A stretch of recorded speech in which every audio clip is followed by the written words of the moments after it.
Thank you very much for joining us here today as we are ready to begin at Gladstone Clock. Okay, so welcome to Out in Science 2024.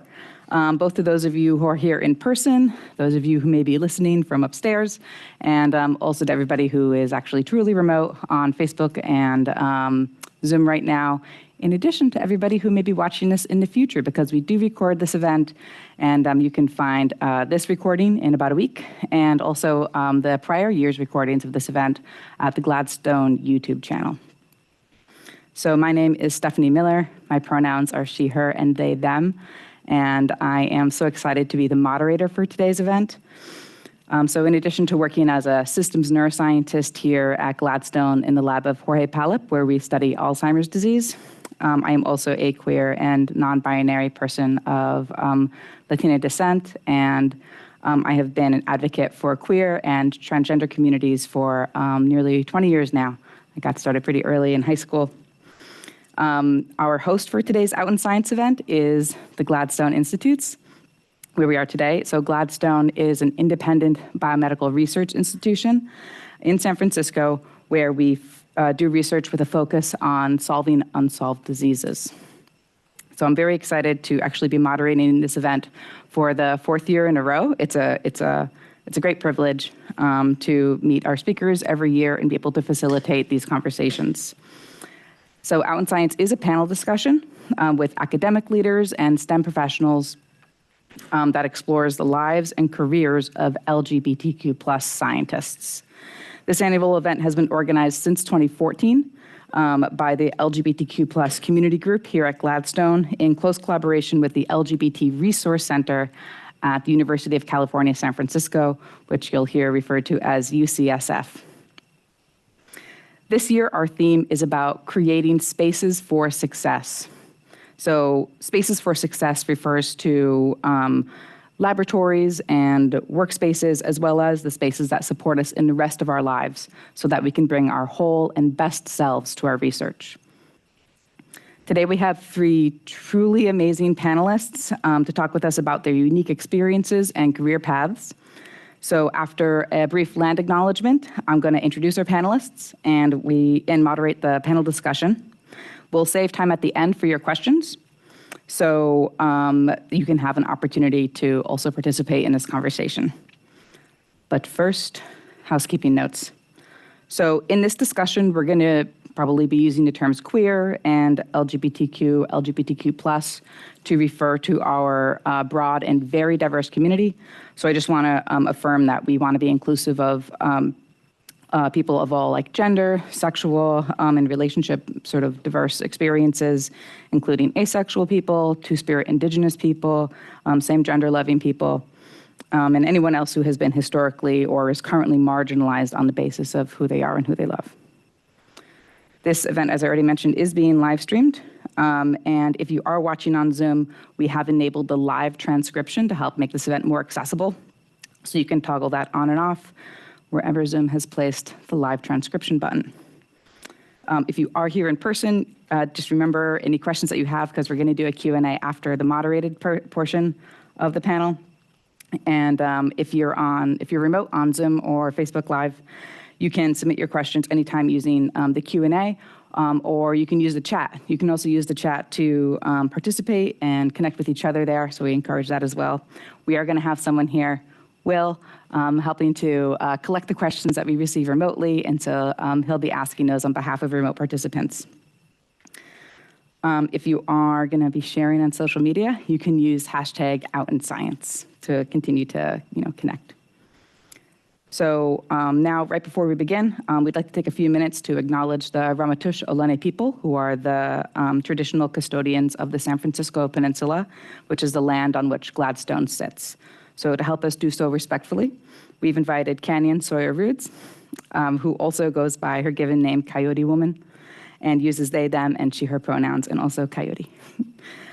So Kanyon is the co-founder and CEO of Kanyon Consulting, and they are very active in the Native community. They're also an artist, poet, published author, activist, student, and teacher.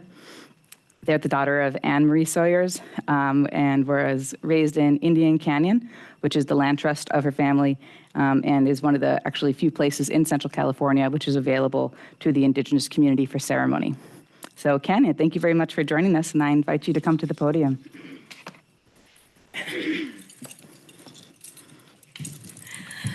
Mishmin Tuhis, Connercott Canyon, Coyote Woman Sayers-Roods. Yes, I do talk to coyotes, and I'm just so humbled and honored to be here. It's so very important that we acknowledge Indigenous protocol by becoming familiar with the Indigenous places, spaces, and histories of these areas that we occupy. Because when you think about it, when you honor your elders and your ancestors and your ancestors' ancestors' ancestors, we all have Indigenous lineages from the land of our ancestors. However, if we're going to honor the history of these places, we should be inclusive and honor the past to shape the future. Now, I'm actually going to do something a little queer by comparison to the historical occurrences that I offer. We're going to do a call and response because my grandmother taught me when song, ceremony, and dancing stops, so does the earth. Just because you can't capitalize off of 2 left feet, just because you may feel as though you have a tone-deaf voice, does not mean you should stop singing, does not mean you should stop dancing. And all of our peoples have had earth-based spiritual practices, as well as many of our faiths have us in ceremony and ritual in practices from as simple as waking up and being appreciative and thankful for the next day. So I want to offer my language, and I want you to learn it too. But right here, we're in Yolamu in Ramaytush Ohlone territory. Let's warm up those vocal cords. Can you say Ama Pita Takawas? Ama Pita Takawas. You're saying people of this land in my language, in the Mutsun Ohlone language. And we here today, we in community right here, right now, are people of this land. And by acknowledging Indigenous protocol, we're honoring Ama Pita Takawas, the original peoples of this land. So I'm going to offer some words, and you're going to respond. So say after me. Pide kanama, sikampatean, hitu kanoso, soto kanoso. You just acknowledge in the Mutsun Ohlone language an earth song. Earth my body, water my blood, air my breath, and fire my spirit. Here in Yolamu, we are so lucky and privileged to be here in the Bay Bubble and all these spaces. And ceremony and song is a part of our practices, a part of our life. I am two-spirit or two-face, and just those words are challenging for me to say. So I'm only saying this because two-face is commonly used as a way of dismissing someone, but my ancestors called us two-face. I'm the founder of Indian Canyon Two-Spirit Society. And I just want to end this with a little hummingbird song just for the hummingbirds who are the pollinators and the community members who go around connecting communities and weaving in and out and acknowledging the first people, the plants and the animals. They are our relatives. They are the first people, and we have been given the responsibility to take care of our environment and honor the rights of nature. Humunya, humunya, humunya, weha, weha. Humunya, humunya, humunya, weha, weha, ho. Humunya, humunya, humunya, weha, weha. Humunya, humunya, humunya, weha, weha, ho. Humunya, humunya, humunya, weha, weha. Humunya, humunya, humunya, weha, weha, ho. Can I hear a good oh? Oh. So welcome to Yolamu.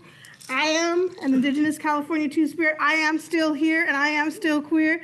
So I'm happy to be in space with amazing badasses who are doing some amazing work, and humbled to be in these spaces with like-minded community members. So may we be inclusive, may we honor the past to shape the future, and be good ancestors in training.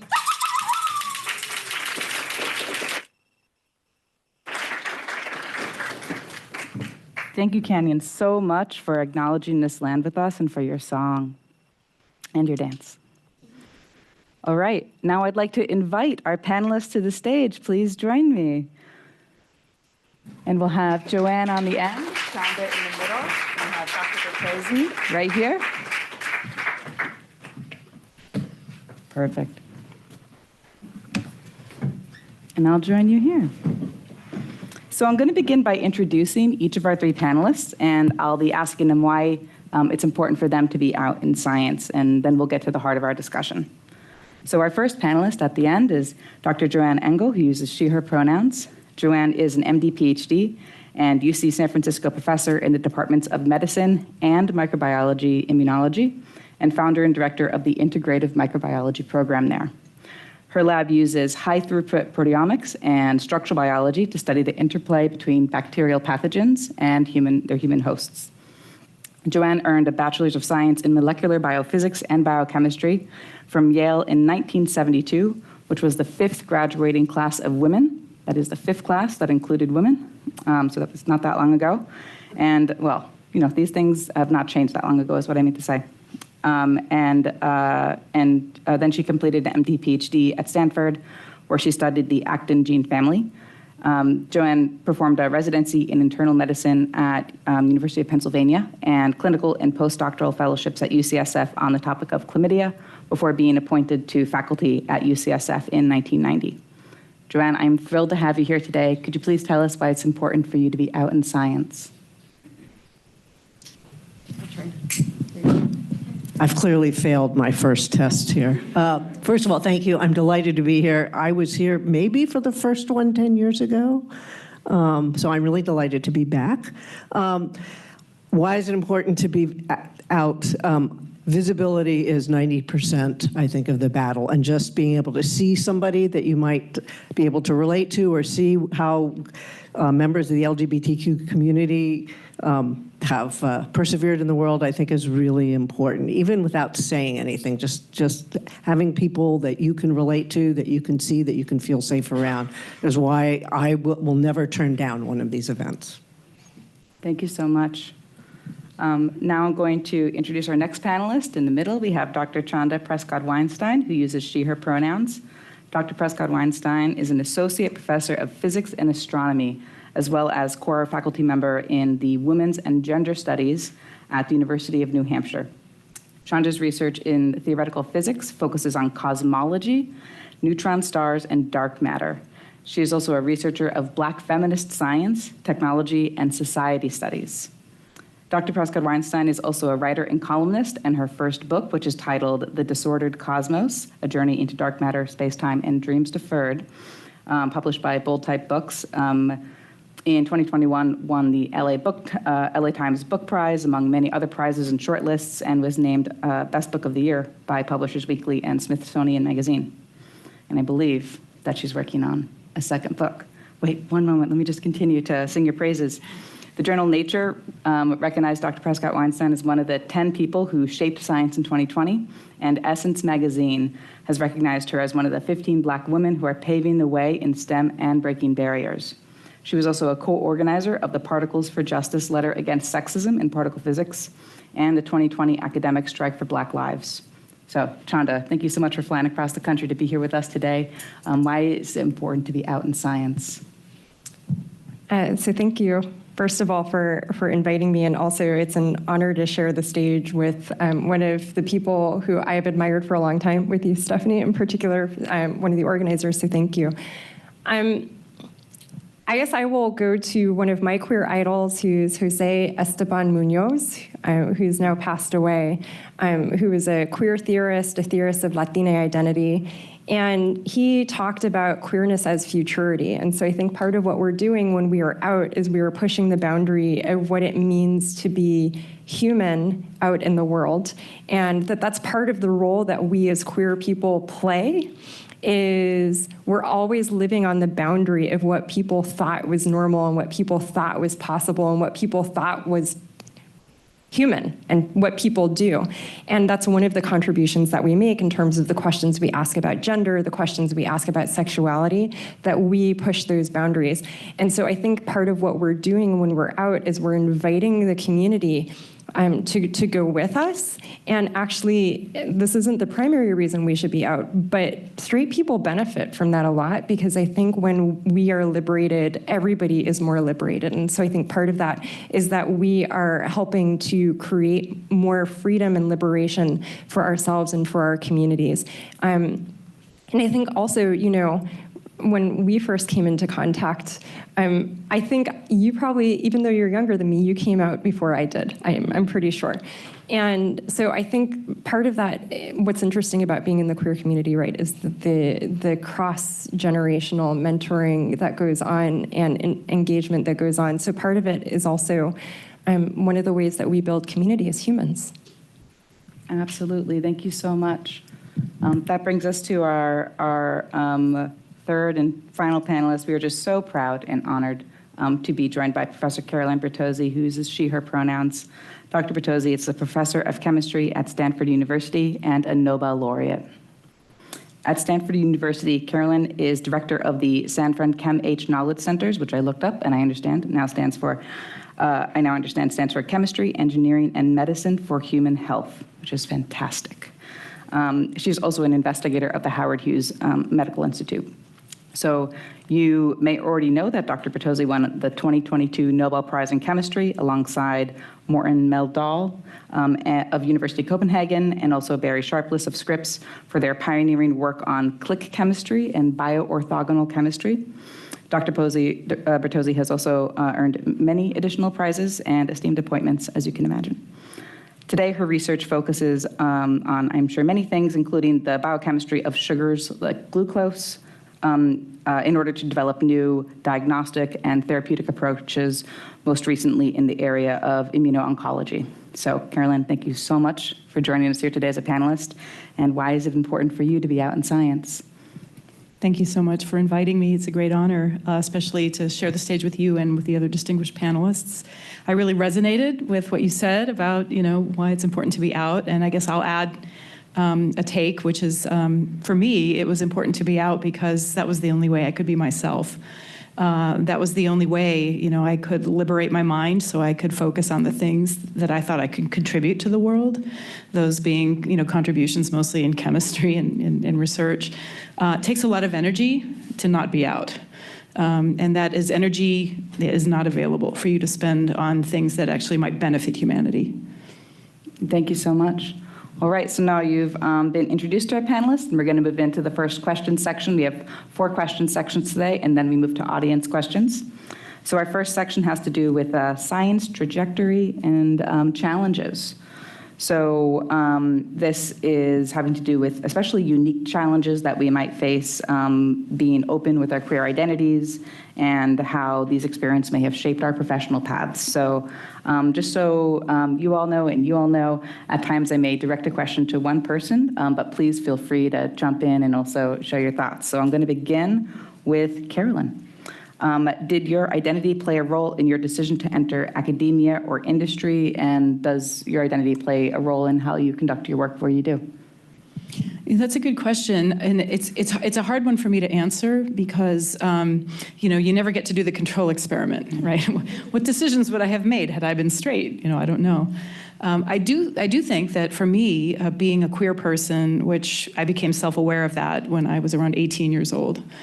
And it was at a time when I was a college student and I was choosing, what to study, what to major in, and thinking about what would I do with my life, So I think the fact that I came out and sort of came to understand myself better made it easier for me to recognize what are the things I'm truly passionate about. And I don't think it's an accident that I discovered one of those things at the same time that I was also discovering my sexuality, and what I discovered was organic chemistry. And I think I feel like my world went from, like old black and white television, to suddenly being like a color, And so that was an interesting metaphor to apply both in my personal life and in my professional life. I do think that being queer has made it such that I put a high premium on autonomy. I don't want a boss. I don't want people having governance over me and my life. Most queer people know what it feels like to feel controlled, by society and by other people. And it was very important to me that I am my own agent. I have agency over my life, and I think that probably is what guided me towards an academic career. Fantastic. Thank you so much for sharing. Chanda, have you found that your identity shapes how you do your work? Yeah, I will say in my particular case, because I not only do scholarship in theoretical physics, but I also do Black feminist theory, that my identity ended up becoming literally salient in the kind of work that I do. And the reason I ended up thinking, I never had a plan to do Black feminist theory. I didn't take women's studies classes in college or anything like that.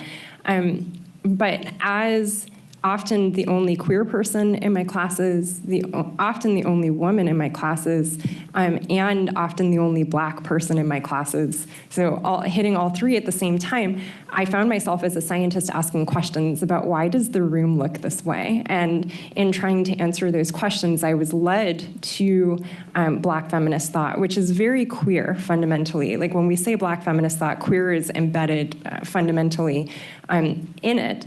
And so I think the questions that I started asking about why science functions the way that it is as a social phenomenon, and how do we engage with what science should be doing, both from an ethical perspective, from the perspective of what questions are meaningful, all of that was shaped through my engagement with trying to understand my social location in the room and what I thought the room should look like.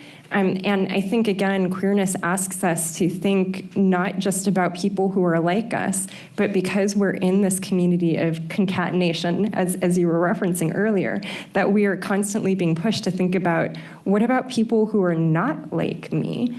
I'm an agender person, but I experience being agender very differently from other agender people that I've crossed paths with. I think that there are an infinite number of ways to be non-binary, for example. For some people, that means being male and female at the same time, and for some people, it doesn't mean that at all, right? And so I think, for me, it's constantly that thing saying, think about the thing that seems like not quite imaginable.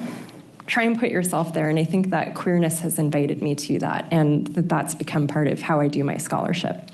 Thank you for sharing, and that reminds me that when I was a chemistry major in college, that I was a queer theory minor, and I was very privileged to have that as a course of study at Mount Holyoke College. So that really shaped the scientist that I've become today. So thank you, Chanda, for contributing to that scholarship. My next question is actually for Joanne and Chanda, but beginning with Joanne, I wonder, could you speak to some challenges you may have faced in your career as a member of the queer community and how you may have overcome those challenges? Yeah, great question. So I don't think I've heard age under before, but I'm going to infer that I'm age over. So first I'll say I didn't come out till I was 30. I was a infectious disease fellow at UCSF. I mean, thoughts had crossed my mind for some years before that. So I'm post-social media, for example, or it's pre-social media is what I should say. So I'd actually say that in many ways, my career has been more shaped by being a woman in science and medicine than being a member of the LGBTQ community. And that isn't to say that isn't important, but I think that's been the bigger challenges I've seen in my career, particularly early on. Yeah. I guess I will say, and this is, I think, a time-dependent question and some level a generation-dependent question. When I did my PhD in Canada and met a woman there, fell in love, and got married, and then at the time, gay marriage wasn't legal in the United States, and that meant for immigration purposes that our marriage would not be recognized, and she wasn't American. And so this literally became a thing where I was starting to figure out, what is my career path going to be if I can't go home to the United States? She didn't have a graduate degree, and so the other immigration pathways that might be open were not, essentially. And I think that that's an example of something that my straight peers never went through, of having to figure out, do I have to quit this career so that I can stay in this relationship? And really, the only thing that made that quandary evaporate was that she divorced me. And so that simplified things for me on some level. In other ways, it was a little bit painful, right? But I think in some ways we think, okay, I look back on that time and I think, well, that's not an issue in the same way anymore. But obviously, we are going through a moment where there is this horrid wave of transphobia in particular, but queer phobia overall, just to summarize all of it. And so people are having to make these tough decisions about where can I live physically? Where can I go to the bathroom? Like, where can I live and go to the bathroom at work, go to the bathroom in a restaurant, and not have it be a physical catastrophe, right? And so I think it's easy to say, well, those problems aren't there anymore, but I think really we have to look for what is the contemporary manifestation, right? So I think that those are the challenges I still see. One of the reasons I chose the University of New Hampshire when I was selecting faculty positions is because one of my colleagues is an out trans woman. And so I knew that our department had done some of that work already, right? And so I think that's another way it shaped things for me, was actually making the active choice. Do I want to move to Texas or do I want to move to New Hampshire? But in a department where I know that they've already made the decision, we are a place where trans people are welcome. And that was it for me. Such a powerful signal to see ourselves represented in the workplaces that we'd like to join. Even if they're people of like a different identity, but just to know that those people are either within our larger community or acting in solidarity with us. Thank you for sharing. My next question is to Carolyn, but I am very interested in any panelist thoughts. As a member of this community, do you see any challenges to gaining leadership roles? Yeah, that's a good question, too. Yes, first of all, I think my experience, maybe as a function of my age, where I'm closer to Joanne, is that I think I have been more impacted by gender-based sexism. Of course, I think we would all agree that sexism and homophobia and anti-queer sentiment are sort of two sides of the same coin. These things often go together. So barriers to leadership are very much in place for women. You don't have to look very hard to see how they work. And so therefore, I imagine that, the flip side of that coin is there might be some barriers to queer people as well. I'm in a privileged position compared to most. Okay, so I think if any queer person, would find a path to a leadership position, it would be me, and in science at least, And so maybe the point of that statement is that with that privilege may come opportunities for me to crack those doors more widely open. But yeah, the barriers are absolutely there. Absolutely. Either other comment? Yeah. Well, I'll just offer an experience I had, which is almost sort of the flip side of this. And again, it's more about being a woman, but when I was asked, in my spare time, I'm also chief of infectious disease division in the Department of Medicine at UCSF. And when I was asked to take on that role, that was not a role I ever had in my mind. In fact, I'd been schooled, you should never take on that job. And I got asked to do it, and I thought about it, and I thought about what I would need to be successful. But part of what compelled me was what my department said to me was, if you won't do it, how am I ever going to get women into leadership positions? And that was actually probably one of the most compelling comments that was made. And that was in the context of, you have these monthly division chiefs meetings, and I look around the room. It's not like this anymore. It was all white men over the age of 50, and it was a little, but it was realized that, there are other reasons to take on leadership roles other than do you actually want to be doing this, because they do, provide an example and, as you mentioned, start to crack open the door. No comment. I mean, I was out at that point. There was no comment about my my sexual orientation or identification. But I hope to think that that was an important role, aspect as well. Absolutely. I really am hearing that. It's maybe a little ironic, but to understand leadership also as service. Yes. So now I'm going to move to the second topic of the questions, which have to do with role models and mentorship. So we know that representation is very important in STEM for trainees of all identities, because when you can see your identity represented in your mentors or in the leadership of your institution, it can really help you understand that your future self could be occupying those same positions. And personally, I know that I have been hugely impacted by role models in my own professional journey. So I'd like to begin actually back to you, Joanne. what motivates you to be a role model? So you just spoke to one example, and so maybe you could consider a different aspect, or maybe within your lab itself. And also, how do you broaden your visibility as a mentor? Great questions. Well, I think one thing I'll say is I did not actually have any role models as I was coming out in science. And so I hope that that's informed me to want to be, to take that role and responsibility really seriously. And the other thing I find, which, again, not something I was purposeful about, but I think this is, again, where visibility itself does that, is a significant proportion of people who've trained in my lab identify in the LGBTQI community. And I've come to appreciate that a lot more, because I think it says something about how important it is to establish a safe environment, and to learn. I've learned from my trainees, like just having a rainbow flag someplace in your office or on your door, so when people come by, they already know that they're in a safe space. That I think that help, can do a lot with just a very little thing. And just, as I say, being available, something I think you'll gather from is being a mentor is something, it's something I always want to be available to do. And I think that's something that I've, had the opportunity to do as somebody who has tried to be visible and to be out. Thank you for sharing. A question for Carolyn. What advice would you have to an early career researcher or student, tips on finding a high-quality mentor? Yeah, do your homework, I think, is the first tidbit.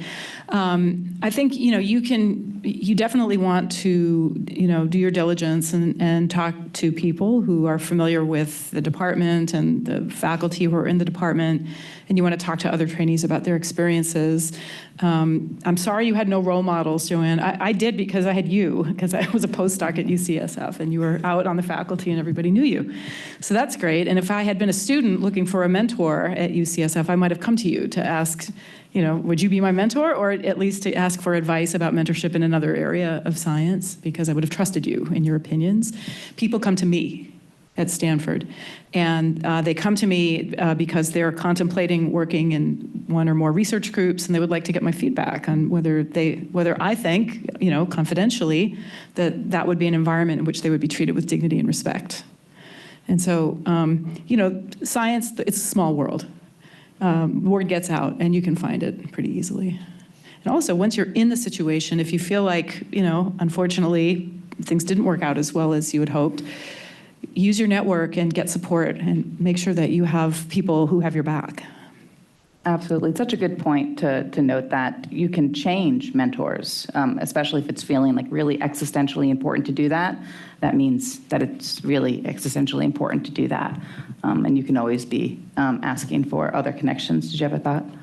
Yeah, I just want to add, the other thing is that I mean, we've been talking about this maybe a little bit in the context of postdoc and PhD advisors, right? But your immediate lab advisor, research advisor should not be your only mentor.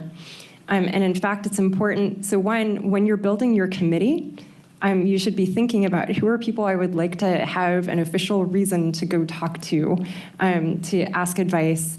I have been involved in organizing basically since I was a kid, because I was raised by political organizers. But so, for example, I was doing Palestine solidarity activism when I was in graduate school, and the women that I met in the women's group for Palestine that I was part of were also people that I talked to about things that were happening, questions of what it means to be queer, what it means to be a woman in a particular moment. So I think you can also recognize that the community around you can provide you with mentors, and they don't all have to be academics, number one. I think that's really important. But also within academic spaces, you can look around, and it doesn't just have to be someone who signs the forms. And in fact, you don't want it to only be, and frankly, as an advisor, I want my students to have other people. So it's not all on me, that if I don't say the one thing that they needed to hear, then they don't hear it, right? You don't want one person to be your end-all, be-all. This is a great segue to the next question that I'd actually like to ask you, and also just to note that I think a phrase that can be helpful is that trainees should really understand that they can use a roster of mentors. Every mentor will have a different sort of connection with you and a different specialty, and they won't all be on sabbatical at the same time. So there are many reasons to really build out your network of mentors. Can I add one thing to that? Because just more generic advice, as has been said there, no one person can do everything. And the other thing is that your mentorship needs change as you go through your career. I think back to, I should say that although I didn't have a role model, I was very lucky that my immediate mentors when I was a postdoc and when I was coming out were incredible allies. And as wonderful as my mentor was during that time, and he's still an incredible mentor to me, when I became a faculty member, one of the things I remember was like, I need someone who could read my grant on short notice, like in 3 days. And that was not my postdoc mentor. So I found somebody who was really good at doing that. So, and the other thing is, I think many trainees feel that, if I have a different mentor, my other mentor is going to be upset. And I would say that all of us think, as has been said here, you want multiple mentors. And if you have a mentor who is unhappy that you have another mentor, that is not a mentor you want in your life. Dump them. Right. It's not about them, it's about you. Anyway, I interrupted you, but I wanted to add that in. This is perfect. This is also a career advice session, in addition to our specific sort of identity-based experiences. We are actually ahead of schedule for, I think, the first time in this event. So please continue to jump in. So Chanda, I wonder if your experience as a Black, queer, Jewish, agender person has influenced the way that you conduct mentorship. So you just spoke to how you sort of received advice. I'm curious if that's affected how you then sort of perform mentorship or relate to your coworkers or manage people, especially people who have different identities than you. And so this is a little bit of a double-edged sword, because I do think that in some ways I am scrutinized and under the spotlight more for people to see whether she's doing the thing, whether she's doing the thing wrong, right? And so I think actually I'm particularly careful about boundary setting. And I do think being a queer person plays a role in that. I think being a woman and survivor of sexual assault plays a role in that as well, and wanting to be really thoughtful about what boundaries look like for myself and also for any students who come into contact with me. Those of us who come from underrepresented communities are more likely to have experienced trauma in some way or another. And so I'm also being very thoughtful, and this was something that I had some hard lessons with. One of the things that happens when you're from an underrepresented group is that people start coming to you for mentoring because they're like, oh, I've never seen one like you before, and now I want to be like you. And it feels great in some ways, but you're also not trained for it. And in science, we don't do any formal training for this. And as a young postdoc, really all I knew was to mentor from my trauma on some level, which was to be like, I had this thing happen to me, I don't want it to happen to you. And I wasn't particularly thoughtful. I wasn't trained for it. So let me just put it that way. I think I was trying to be very thoughtful, but I didn't understand at every stage what I was doing. And something that I had to come to, and in fact eventually wrote about, was the importance of not mentoring from your place of trauma. That's not to say don't be aware. One of the things that you do bring to the table as someone from an underrepresented background is that you are likely, I come from a working class household. I have a keen awareness about when we're talking about graduate student wages, what the significance is. And I will just say, I know that UAW 2865 doesn't exist anymore, but I was an officer when I was a graduate student at UC Santa Cruz. So I'm really proud of the actions that UAW 4811 is taking right now. And I'm acutely aware of the significance of that work because I know what it means to not have enough. Right? But it also means that I have to keep my head when I'm talking to a student who's in that situation, that I have to remember that it's that student's situation and it's not mine, and that also the student, the mentee in front of me may be able to accomplish things that I could not.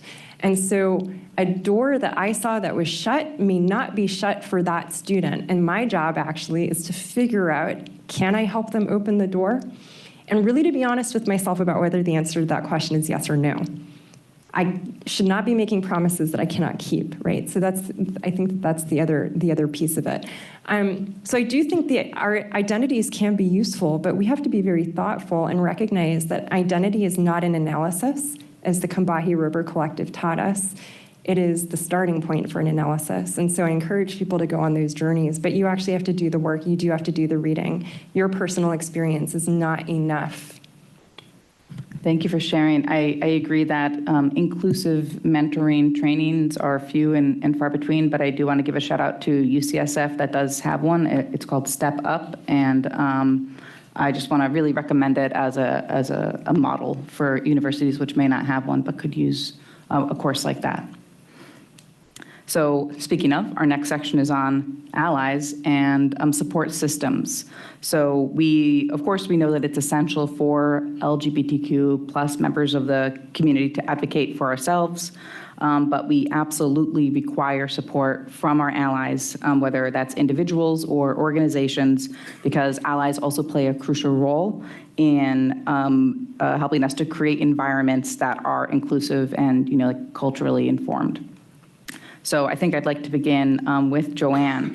How do you believe that organizations can create a more inclusive and supportive environment for LGBTQ plus scientists? And this could be in terms of like policies in the workplace, or maybe like digital platforms to build awareness and take a stance on issues that affect our community.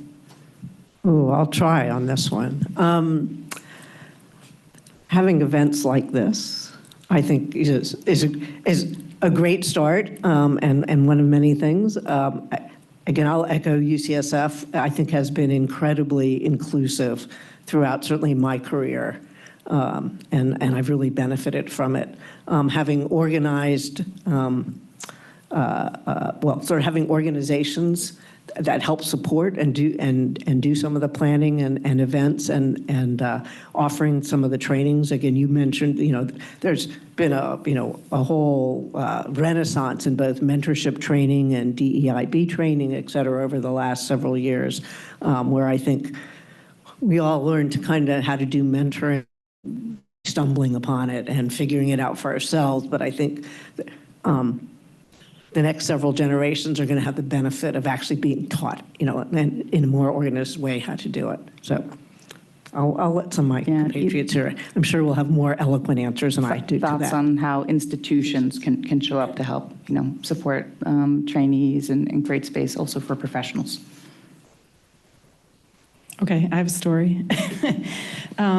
So, one thing I've learned is that there are people who are ready to step up as allies at institutional leadership levels. Sometimes they just don't know what the needs are, or they just don't know how they might do it. And if you show them the way, you can really get amazing results. And that's happened to me a couple times in my life, but the one that comes to mind is in the year 2000, I was elected as an investigator of the Howard Hughes Medical Institute. And at that time, I was an assistant professor. I had been on the faculty at Berkeley for not even 4 years at that time. And Tom Cech had just become the president of HHMI. And Tom wanted to kind of reinvent the face of HHMI with a more diverse cohort of investigators. At that time, HHMI investigators were highly concentrated in the kind of blue chip East Coast universities and medical centers. It was very heavy with Harvard and Yale and Rockefeller and Duke and those kinds of places.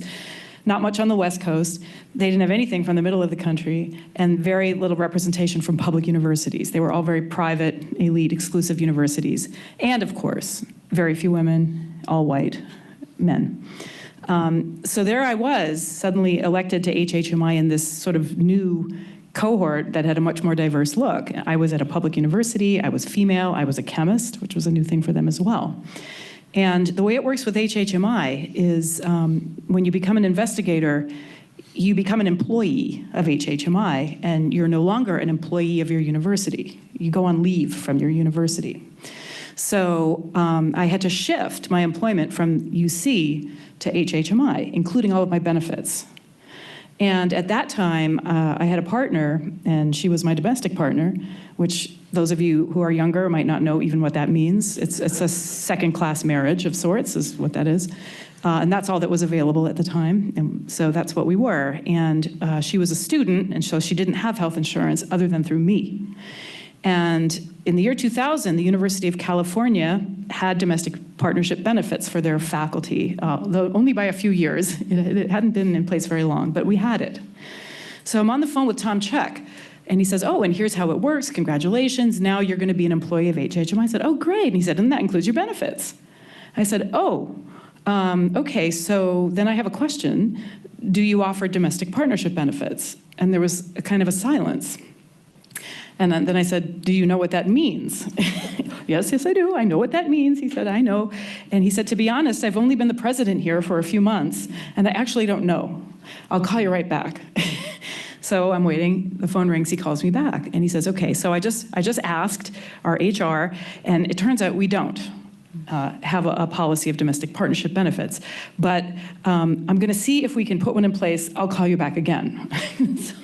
And then literally 10 minutes later, he called me back again. He goes, okay, it turns out that it's my decision as the president whether we do or don't offer anything at all. That's the kind of power he had as the president of that organization.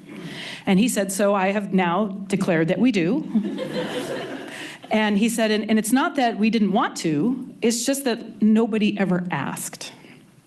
Okay? So I guess I was the first person to actually ask, and I asked somebody who was in a position of power, who snapped his fingers and made a change. 2 days later, I got a FedEx pack, which was the new employee handbook for HHMI. And they basically had a cover letter that said, throw away your old handbook, this is now your new handbook, and there is a new chapter on domestic partnership benefits for investigators. And that was a moment for me, because I remember thinking, if I ever get to be the president of an organization, the director of an institute at an elite university like Stanford, if I ever have power to be an ally and to open doors for people, you better believe I'm going to use it, because I saw what that looked like, and it was very profound. So in that moment, Tom Check became probably the most influential ally of my then young life, and since then there have been many more. Thank you for sharing. Did you have a thought? I don't have a story that's as good as that one. I feel very impressed by that, actually, because that story could have gone in a completely different direction, right? I think when it comes to these questions of what can you do, I think about Virginia Woolf's A Room of One's Own, and really what she said was, we just need the space and the time to do our work, right? And so, we just had this discussion about mentoring. One thing that didn't come up is that people from underrepresented groups, particularly people who were assigned female at birth, do a disproportionate amount of the mentoring in the scientific community and in academic spaces, and that costs time, right? And I'm a professional theoretical physicist, so trust me when I say there's no extra space time that gets added on. Like whatever chromosomes you come with, they don't come with extra space-time or less space-time or anything like that, right?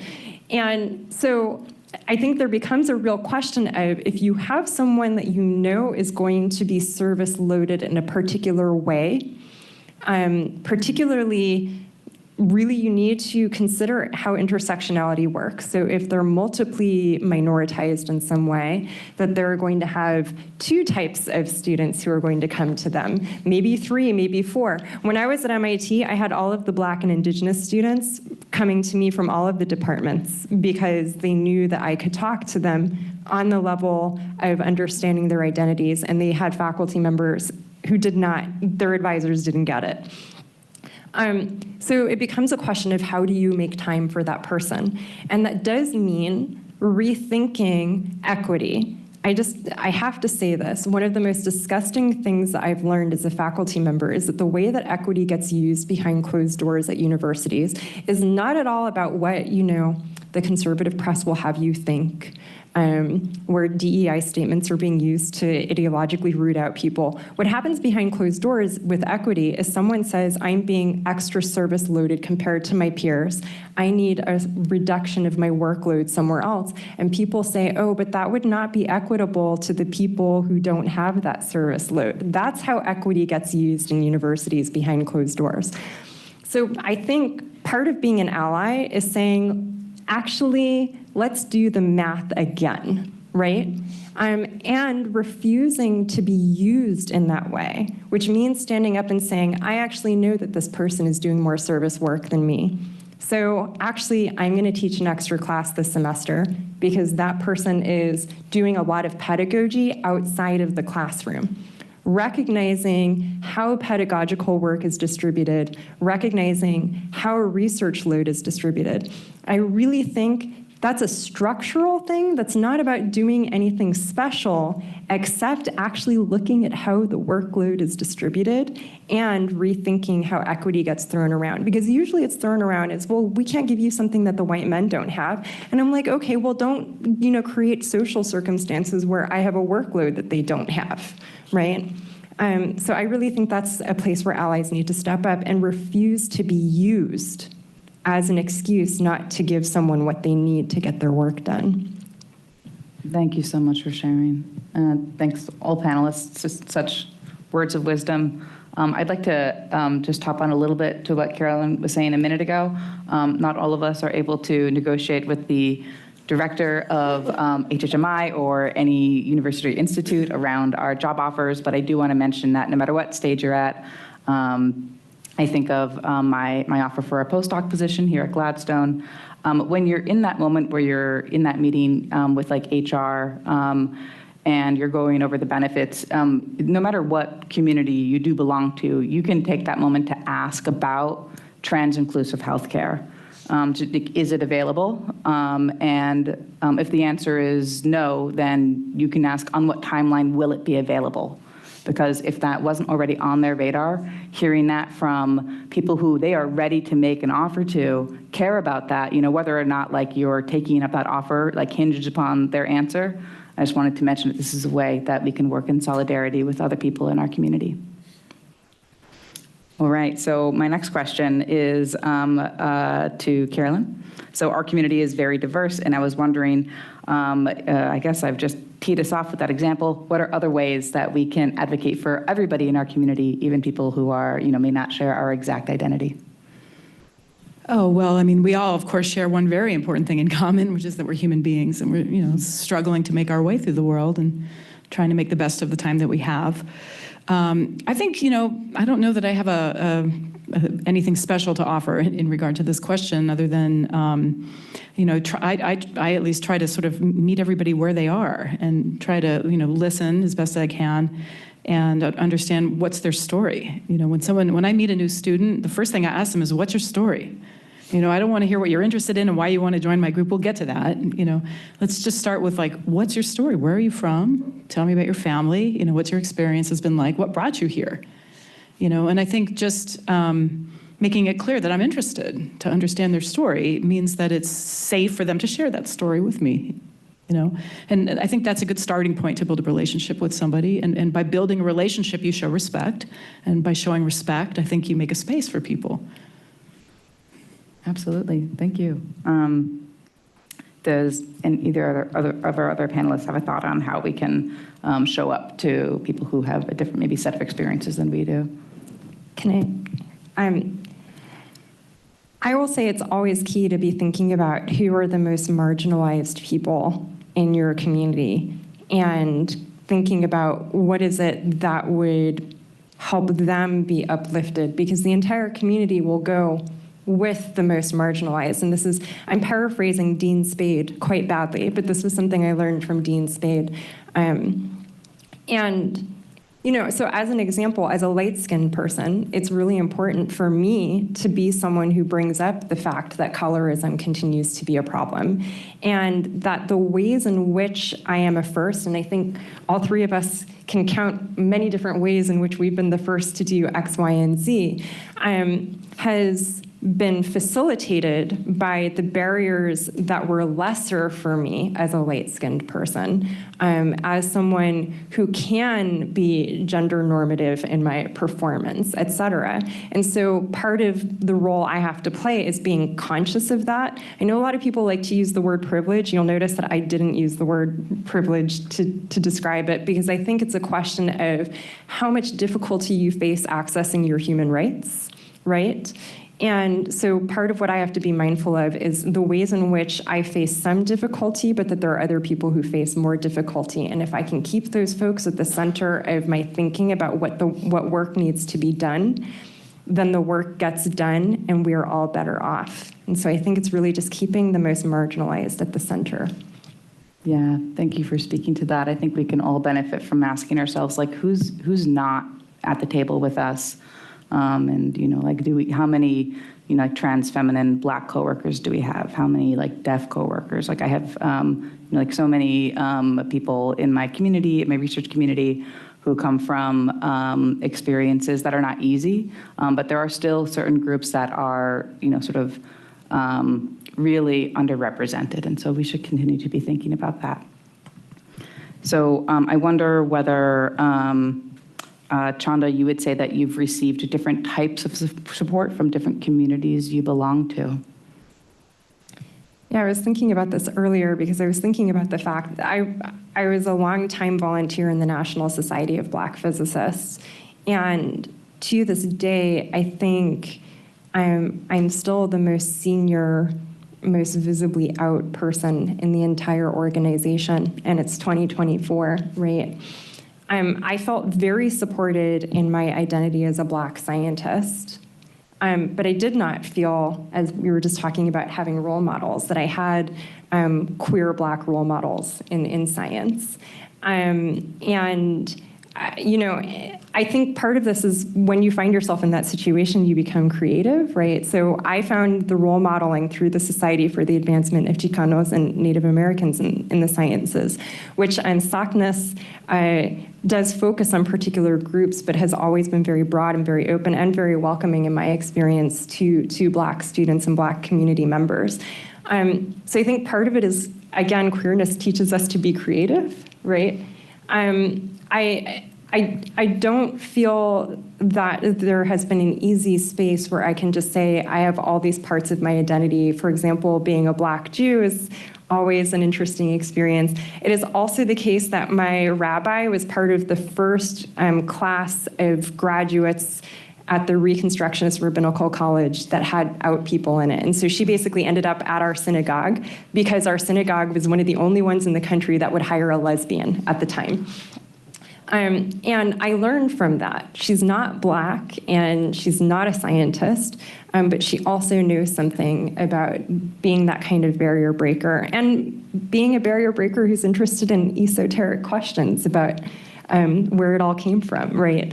And so I think I could very easily say I haven't felt completely supported, but I also think that has taught me to look for places of intersection with people that maybe I wouldn't have looked for those places otherwise. It's an unusually maybe positive answer from me. Well, thank you for sharing it. And thank you also for mentioning SACNAS. I am so glad that I was actually able to. Which is where we met. Oh my gosh, that's right, yes. Yeah, I just want to speak for myself really briefly. I'm a person of Latina descent, but the way that my family works, I know much more about the parts of my family that are, European or white. And when I went to SACNAS, it was my first time seeing really a whole room full of people from a background like that, and the first time to see people who were Indigenous, talking about Indigenous forms of knowledge. And it just opened up entire worlds for me. And even though I wasn't sure where I stood in relation to those communities, I didn't know what my ownership was of those experiences, just to witness them was incredibly powerful. And so I just want to mention that a conference like SACNAS or other diversity in science conferences are really entirely appropriate for people of any allied sort of identity. White professors are very much welcome to come and participate as mentors. So I just wanted to give a shout out to these incredible conferences and events. Okay, so my last question in this section is for Carolyn. Compared to your coworkers who are not a part of the LGBTQ+ community, I'm curious, do you feel any pressure to sometimes separate your professional and personal life? Yeah, that's a good question. I think there were times when I was younger where I did feel like there had to be some kind of separation. Those moments often came when I was overseas. So it's one thing to be in the U.S. and to be at UCSF, or someplace like it, and have people ask you questions about your wife, your same-sex partner, your experience as a person of the LGBTQ plus community. But when those questions come up, for example, when I am at an event in China, if somebody asks me a question like that, the temperature in the room just drops. It becomes very uncomfortable because their discomfort is palpable, And I find myself in those kinds of settings sometimes checking what I say and sometimes editing what I say. I'm also conscious that, I can be out and relatively safe as an out person in my position of what's truly privilege, here in the United States and because of who I am. But I've had coworkers in my lab who come from other geographies where it's not safe for them to come out even in the Bay Area, because if their families were to find out, or if people from their community back home, whether they're from Eastern Europe or from Africa, if they were to find out, their families would suffer consequences. And they might never be able to go back and visit the village that they grew up in, right? So I'm kind of sensitive in certain geographies. It's literally, you put yourself at peril by being out. And I get to leave and come back to the United States, but a lot of the people around me don't. So yeah, I think it is, there are times when I edit myself, even now. Yeah, so there's this question, we want to do what we can, but we need to trust ourselves and our instincts and our intuition in those moments where Right. there is a decision to make. Yeah, and just try to be, I don't want to lose sight of the fact that most people don't have the freedoms that I have. They really don't in the world, globally.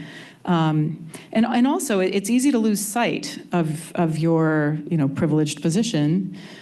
We had an incident in my lab just last year where for some, we never got to the root of it, but there were sharps showing up in the regular garbage, okay? Sharps, you know what those are? Those are needles and syringes and blades and, things that are dangerous. There's a special container for sharps, okay? But someone was putting them in the garbage, and it happened once, it happened twice, emails were flying around, who's doing it? Then it happened another time. So we had a big group meeting about it, and we talked about, what a problem that was. It was a problem because, of course, it's a violation of EH&S. It was a problem because someone has to empty the garbage, and they might get poked and get injured. And what didn't come out until much later in the conversation was one of my postdocs, and it's probably no accident that she grew up in a family where her parents worked in the custodial business. And she said, actually, it's a problem because it shows a lack of respect. It's disrespectful, right? And that is a big problem. It's disrespectful to people that work with us every day. They're our coworkers. They're not PhD students, they're not scientists. They're the people that are cleaning up every night and have to collect this garbage, but they are our coworkers. And, I could feel the room shifting, when that point got made. And I think until that moment, many people in that room probably didn't think of their custodial stuff in that way, right? So that's, I think that's a perspective that I think should be brought up in other venues, surrounding other issues as well. Yeah, thank you for mentioning that. So true. It really takes the entire institution to make it possible for us to come into work every day with the lights on and the water running for us to be able to do right. the And when research we give our acknowledgements, when we give our scientific lectures and we have our acknowledgements, we thank our students and our postdocs and our staff. There's probably a lot of other people we could thank as well. And if we don't do it in individual research talks, we should certainly do it at events like this, for example, because somebody's going to clean up afterwards. My research group's papers all thank all facilities staff at all involved institutions, and we also specifically name the administrative staff at the University of New Hampshire Physics Department because we know we do not get our work done without them. So I encourage people to think about actually acknowledging your colleagues who all contribute to the work that you do in your paper's acknowledgement sections. Thank you. It costs nothing to do this. I'm going to look up one of your papers and scroll straight to the acknowledgements. Thank you so much for mentioning that. Okay, so we are now at the last moderated question section. So people who are in the audience and who are online, we have many people who are online right now. Please begin to think about your questions if you haven't already and start submitting them. I'll do one more call for that in a few minutes, but for now, moving on to the topic of creating spaces for success, which is our sort of unique question section for this year. Our panelists have already given us some incredible insights based on their experiences. And so here we're going to think about how Spaces for Success, as I mentioned previously, refers to really every level of the world that we live in and work in, from individual laboratories to departments to universities and cities and states and nations. So, and also there's the internet. So let's begin at the level where we have the most agency, which is our own research laboratories. So my first question is for Joanne. Joanne, how have you been able to foster an inclusive research environment, and do you have any advice for mentors who are seeking to create spaces where everyone can feel supported in their lab? Yeah, great question. I may be repeating myself a little bit here, but I think just being welcoming, being out, it was brought up, meeting people where they are, finding out about them, because really everybody has a unique story, and it's really helpful to know about that, and making it as much as possible a safe space to be. Absolutely, thank you. And if anybody else has a thought, feel free to jump in as always. I am going to move now to Chanda. Do you have any thoughts on how, when we want to be organizing around these issues, these efforts, sometimes there can be challenges around the creation of safe spaces, of places that are inclusive. And so I was wondering if you could speak to if you've encountered any challenges, what types you may have, whether it's getting the sort of support from like the larger institute, or making time in your own life to do the work, or even getting engagement from the community members who you're trying to support. So I think I'm going to try and give an answer that speaks to the particular political moment that we are in, which is there are a lot of challenges right now to people having autonomous spaces and having autonomous opportunities, because the suggestion is if we have our own spaces, that those spaces are magically discriminatory. And I'm going to say magically because it's truly magic. And so I think one piece of advice that I would have always wanted to give people, but I really think now comes to the fore, is that we want to be thoughtful about institutionalization and strategic around institutionalization, which is there is value in having your group formalized and institutionalized, but there are also restrictions that come with that, and there are always strings attached. The strings were always attached, right? Like people coming to you and saying, yes, so actually I'll just give an example. Angelica Ross, anybody who's a fan of Pose will know Angelica Ross. She was amazing on Pose. She just posted on Threads the other day about how she was in talks with Barack Obama's podcast production company, which I guess he has podcast productions as part of his overall multi-billion-dollar whatever deals, to produce her podcast. And it's hard for me to say this out loud because it sounds so whack. Barack Obama's company asked her to stop talking about politics in exchange for the deal. You can check Angelica Ross's posts about to verify this. There are going to be a lot of times when people are like, yeah, you can have that money, but you can't talk about Palestine. You can't talk about Black Lives Matter. If you talk about Black Lives Matter, don't talk about colonialism. Like, it's okay to say, like, don't beat people up, but it's not okay to say don't steal their land. Don't talk about land back. Yes, we welcome and include Indigenous people, but, we're still going to build telescopes on their land. Don't get in the way of that. There are always strings attached to institutionalization. So what I want to say to people is to be very thoughtful about, do you need formal endorsement and why? And be strategic about taking advantage of that, but also making sure that you are not so beholden to that you can't organize for yourselves outside of those contexts without those strings attached when you need to do that organizing. So the other thing I'm going to say is that this is one of the reasons unionizing is such a great thing, because your union often provides that other space. Again, as we see with UAW, 4811, right now they're organizing for the right for academic freedom on UC campuses in a way that no other organization is right now, right? That's something that they can do because they are the union and not a UC organization. So I think this is like a really important thing to keep in mind, is that institutionalization is not always the goal, particularly when you want to organize. Thank you for sharing that. I would actually like to give an additional shout out to Miss Angelica Ross, who I actually met in the Barack Obama White House. Oh my God. At I'm so jealous. They had like an innovation summit. I was a graduate student in DC at the time, so I was able to somehow get in. But I met Miss Angelica Ross there, and I was so moved because she's a Black transgender woman, an actress. I think she's also in American Horror Story. But she was there to talk about how we need to be able to make ways for people, for example, in her community, to access jobs in the technology sector, and how like you shouldn't need like a full BA or PhD to do many types of jobs that are still essential for these areas of work, that you can get like, vocational training to enter these workplaces. And that can be really important for people who have barriers to like entering four-year college or something like that. And it was a very powerful and important work. All right, so my next question. In this moment, I actually, like, one of the purposes of this question section has to do with this moment. I was curious, Carolyn, given what I imagine are a great many changes that have occurred since you became a Nobel laureate, or at least I assume so. Please correct me if that assumption is wrong. I was wondering, are there any downsides to perhaps your newfound fame? Not really. Okay. I mean, that maybe the downside is that there's a lot of invitations and there's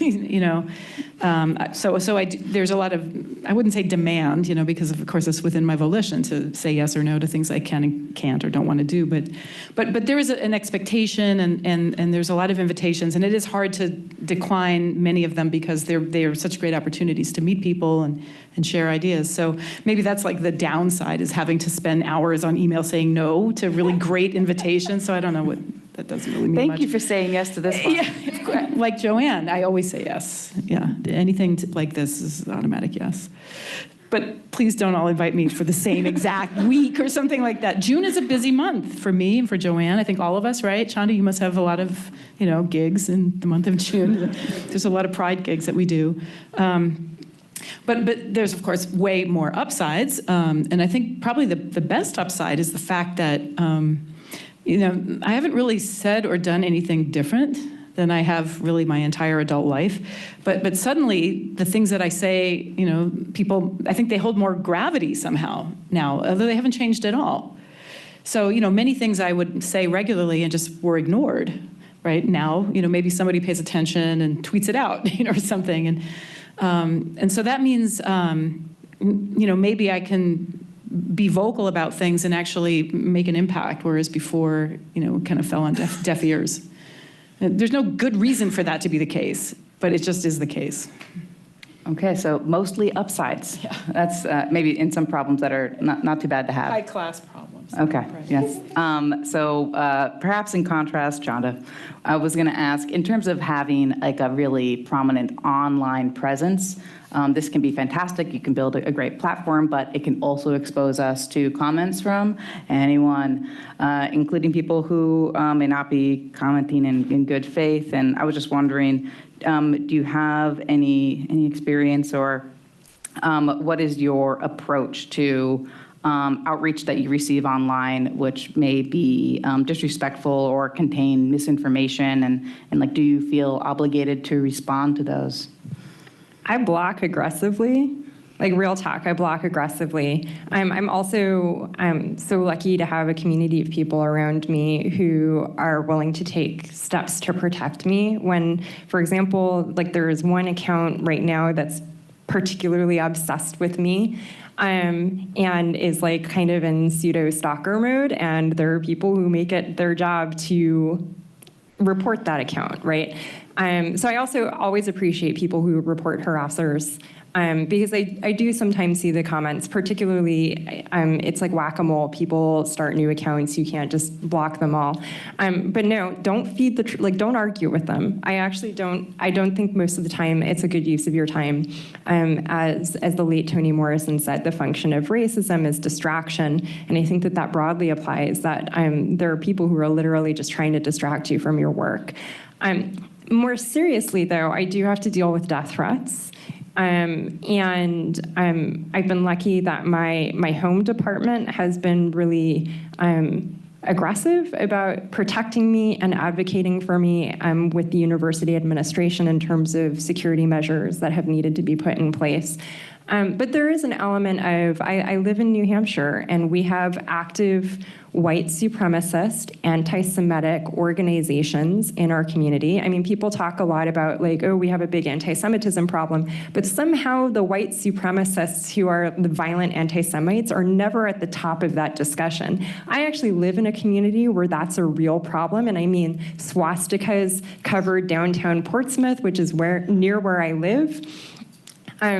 In recent times, we had a swastika on campus this academic year. So this is not hypothetical for me, this is real. And I will say, I wake up every day thinking, okay, maybe today is the day that I wake up and there's a swastika on my house.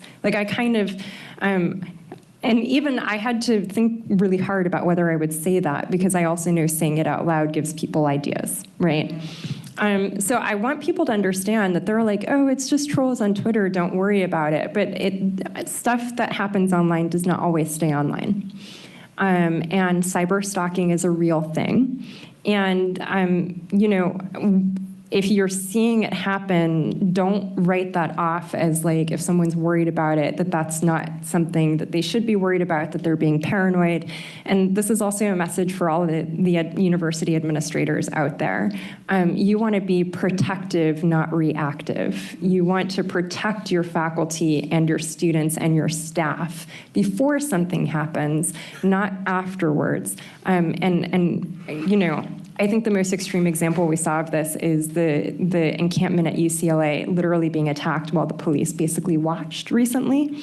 Things like that should never happen on our university campuses, right? And so we really need to think about what it means to keep our communities safe. And that does mean taking online threats seriously and paying attention to those patterns. Thank you for speaking to that, Chanda. I did want to have an opportunity for us to acknowledge this moment and the moments that we see coming, because we do want to have to understand how to navigate these situations in the event that they might increase in the future. Sad, but necessary. We do have to think about how to be thoughtful around both how to experience great joy, but also how to cultivate a sense of safety in a world which we can't control all aspects of, to say the least. So at this point, we are just about ready for audience questions. So we have some mic runners in the room who can take any questions that are present here. And Will, have you lined up any questions from the internet? You have? Okay. Great. Well, I think I'll probably thank our panelists just for answering all the questions that I lined up, a great many of them. They were so generous with their thoughts. So perhaps, Will, do you have our first question from the audience? Okay. Oh, yes. That's right. Oh, yes. Actually, panelists, dear panelists, would you please relinquish 2 mics and then share one amongst yourselves? Thank you so much.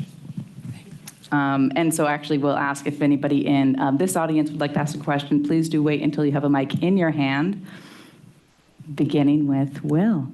All right, thank you. So I will ask these anonymously from Zoom. So what are ways we can support more underrepresented students in advancing to faculty and leadership positions in STEM? This can be directed to anyone. Save academia? I mean, it's sort of a tongue-in-cheek answer, but I have to say getting tenure in 2023 should have been just really exciting, but was also horribly depressing because the attacks on the academy, from attacks on academic freedom to the attacks on scholars of critical race theory, which most of the people doing the attacks don't understand what critical race theory is. The cuts to budgets at public universities and the complete defunding of public higher education in the United States the long-term trajectory of that is we can encourage students to go into PhD programs where they'll get stipends that they can't afford to live on, but there will be no faculty positions for them to go into. So we have to make it such that it's ethical to encourage people to be on that trajectory. So again, I'm just going to bang that union drum again. The union is the barrier between students having a pathway into the academy, and there really, in my opinion, being no academy on the other end.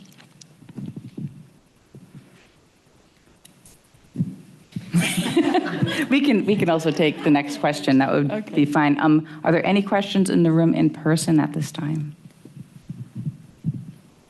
All right, do we have a second question? We do. Okay, are there strategies that you've seen cisgendered queer people in STEM use to be effective allies to trans people?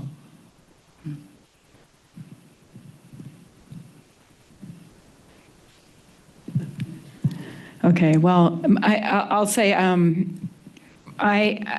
personally, I was very much inspired and educated by the great, unfortunately late, Ben Barres. Yes. Yeah. Few people know who Ben is. Ben was a trans man who was also a world-renowned neuroscientist at Stanford and was very influential in my career and also helped recruit me to Stanford 9 years ago, and sadly passed away from cancer. I'm going to say it was like in 2017, something like that. Does that sound about right? And he did so much to basically change the hearts and minds of people who really did not understand what it meant to be a trans person. He was so open and graceful and vocal, and he wrote editorial pieces in Nature around subjects that he was passionate about and where he was brave enough to be the voice of that issue. Sometimes it was around LGBTQ plus issues, sometimes around trans issues, very often around women in science issues, because he had, grown up being perceived as a woman in science for much of his adult life and didn't transition until he was in his 40s, well into a successful academic career as Barbara Barres, and had a lot of interesting stories to tell about how people who didn't understand that he had transitioned and didn't know what became of Barbara Barres would sometimes recognize the last name and ask him, "Oh, is Barbara your sister? She's also a neuroscientist? Well, regardless, your work is much better than hers," right? So he did the control experiment, right, in many ways, and that's a rare experience to have. So, I learned from Ben really just by observation, not by any formal tutorial. But I did learn by observation, first of all, how a trans man might choose to live their life. I didn't have a lot of trans male friends in my life, and so he was one of them. And also, just to be so open and graceful and receiving of the weirdest off-the-wall questions that other people might have been offended by, but he was always so graceful in the way he accepted questions from very uneducated people and delivered answers in such plain English that was so accessible and so relatable. And so I think, rather than me trying to give advice or wisdom, I would recommend that everyone look up Ben Barres and read some of his writings. That's Barres. Yeah, and I think there's a documentary underway chronicling his life. Really? At least there was a GoFundMe to raise money for such a thing, and I donated, so I hope that comes to life. And if it does, the title, I think, is Ask the Question, which was one of his bylines. He was like, ask the question. Do we have any other questions? There is one last Zoom question in the same, so in many states, trans rights are consistently in danger for young individuals. How do we as scientists hold ourselves accountable to defend the rights of young individuals? I'm going to share one thought. Of course, we'd also love to hear from the panel. I think that one question is where we hold our scientific meetings. There is an increasing variety of sort of laws being enacted or proposed in different states. And so to the extent that we can bring up the question or even influence whether and where our meetings are held on what land, I think this is one place that we can sort of like leverage our position as scientists in this respect with those particular laws in mind. Any other thoughts? Yeah. That's the one thing I will say about the question of where meetings are held is to be really attentive to the fact that there are multiple axes of safety that have to be considered, which is that there's literally no state in the United States that you can go to where it's safe for a Black person with respect to the police, right? There's no territory in the United States that you can go to. And so the thing that I encourage people to think about is when you're organizing a meeting, and people can find on my old Substack, or also if you look through my newsletter archives, a proposal, which is that when you organize a conference, you should have a safety page that makes people aware of what their rights are in the particular place where the meeting is being held, and makes people aware of what resources are available to them should their rights be violated, should they have any concerns. Part of the function of doing that is it actually informs the conference attendees and the organizers of what is the space we're actually taking people into.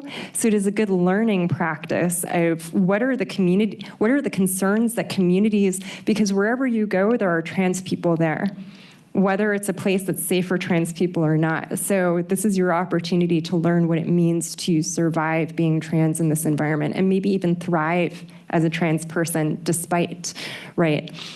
So I think that's another thing to think about, which is we do, I think, have to be thoughtful about, what's a place where someone can be pregnant and safely miscarry, which can happen during a conference, right? But at the end of the day, every single piece of land that you have your meeting on is going to be a place that Indigenous people were violently dispossessed from, and where that violence still lives as a memory in the land and also of the people who remain. It is also a place of police violence that both Indigenous people face at disproportionate rates that doesn't get talked about a lot, also Black people, but also queer people are some of the most at risk for that kind of hyper-policing. And so I think a big thing is actually giving people the tools to survive the spaces that we go into. And then again, to be like, I'm not taking a conference to Florida, so I'm not telling people have the conference in Florida anyway, right? But look, I'm from Los Angeles and I lived through the LA uprising. Having the conference in Los Angeles is not necessarily safe. And so part of it is getting away from this belief that you can go somewhere that will be safe, rather than taking on the attitude, we keep us safe. How are we going to keep us safe as we have this meeting? Thank you for sharing. That actually does bring us to the end of the time that we can use to answer audience questions. Sorry. So, no, this is all of this is really essential. So thank you everybody for sharing. I'm going to have a few housekeeping notes before we truly wrap up and accept your applause for our fantastic panelists. So thank you again to our panelists for sharing with us today. Thank you to Kanyon Coyote Women for joining us to acknowledge the Indigenous stewards of this land. Thank you to everyone who's attended in person and asked questions. Actually, all the questions came from the internet today. We still really appreciate your presence, and we appreciate the questions from the people who attended remotely. As I mentioned, the recording of this event is going to be on the Gladstone YouTube channel, and you can find the prior year's recordings there. I did watch them in preparation for today, and they're all great. Please go check them out. You can continue to keep this conversation going at the hashtag #OutInScience I mentioned, and you can follow Gladstone at Gladstone Inst. I believe that is the handle. If you're here in person, please join us in the lobby where we have a reception where I believe our panelists were going to join us. I'm sure that we did not get to all the questions, or if you had a question that you weren't sure that you wanted to say in a microphone, you can also bring those over to the lobby. So thank you, everybody, and we look forward to having you again next year, and happy Pride Month. Thank you, Stephanie.